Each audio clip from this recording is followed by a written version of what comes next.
there's a lot of emotions, a lot of feelings, and a lot of honesty related to this whole situation that I'm going to describe to you.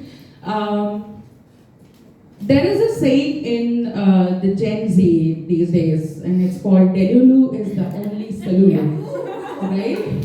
So you can kind of call this whole story. Can somebody please explain what's Delulu and solulu? Oh yeah, sure. So Delulu stands for delusion and solulu stands for solution. So delusion is the only solution according to Gen Z, and I totally agree with them.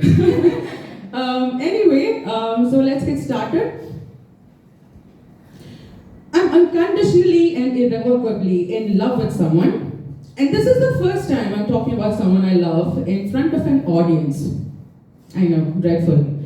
And no, it's not what you think. I'm not talking about any of my ex-boyfriends. I'm glad that most of my exes found better things to do after the breakup. And I hope the rest of them who are still texting me find better things to do after watching this recording, you know? Yeah. Also, I'm not talking about my current boyfriend because guess what? I don't have one. And I'm not sad about it at all, honestly. And I've never been married, in case someone out there is wondering about that.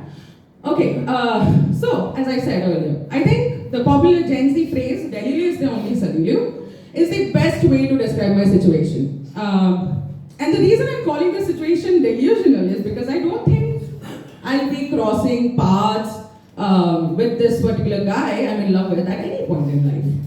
Truly. And no, he's not an anime character. Okay, boys, calm down. And no, he's not any fictional character as well. He's very much a real human, existing on the same planet, just like all of us. Okay? I don't want to disclose his name because millions of us already know him. Duh. And he is really famous. Drama is the last thing I want to cause him, and clout is the last thing I want to chase by expressing my honest feelings for him. Maybe it's also because I know that people will call me crazy if I say his name out loud. As if I'm reaching out for some unrealistic and far-fetched dream that I can never get hold of. It's kind of true though. Because he doesn't even know I exist. Duh. But what if he knew I existed though? Huh? What if I realized that I'm not his type? What if he found me unattractive? Oh my god. Or maybe even worse. What if he fell for me only to realize later, you know what? That he doesn't love me anymore, right? That would be disastrous, I know. I have a weird theory in my head, and it goes like this. If and when you truly love someone, you only truly want one thing, and that is their happiness. Yeah?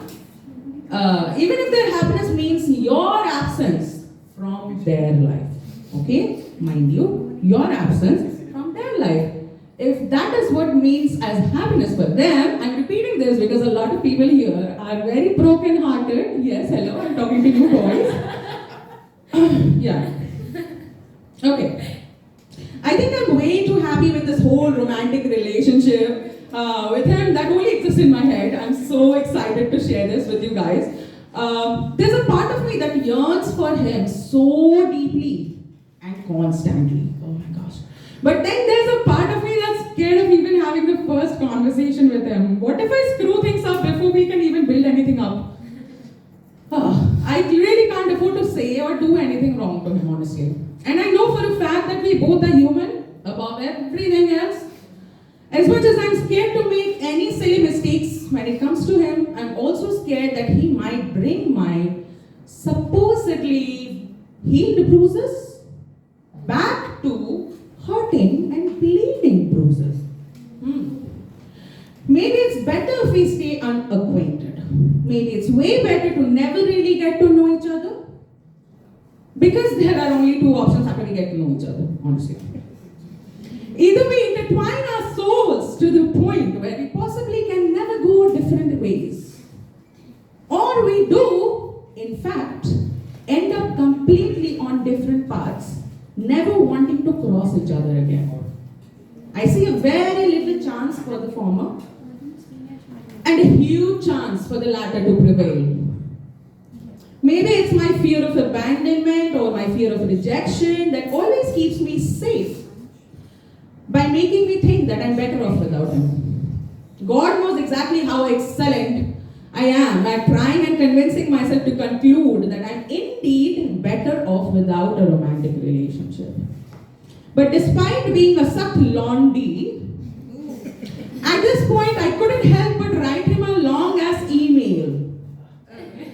Like email, really? Which? What were you thinking? But anyway, a long ass email expressing how much I appreciate his existence, for how he is making such a huge positive impact in the world, which obviously he never responded to. Do I feel rejected already? Hell yeah. But is he bound to reply if he doesn't really want to? Hell no. Also, why would he reply to me? I didn't send any business proposal worth his time. He probably receives 1,000 appreciation emails every day like the one I sent. And my email is probably just lost in the sea. But the good news is that I'm doing just fine here. Still binging on his awesomeness from afar. Thankfully, I don't need him to express my love for him. I think the love story I painted inside my head is beyond perfect.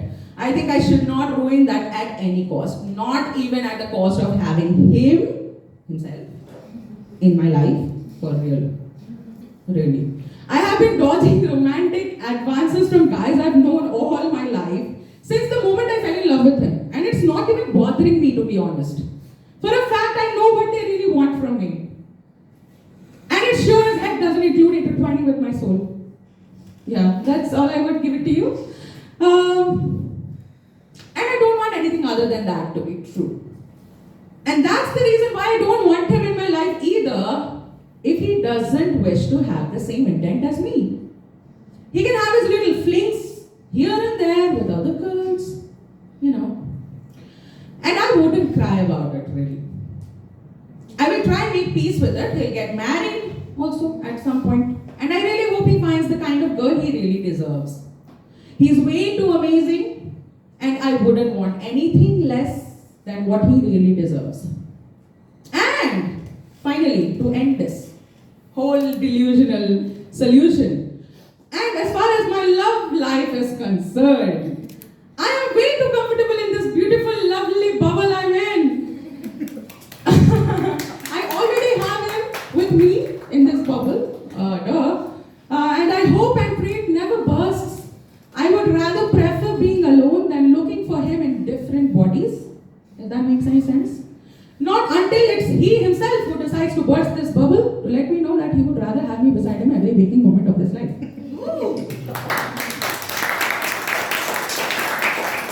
Well, till then, I'll be in my bubble. Kindly do not disturb. Thank you.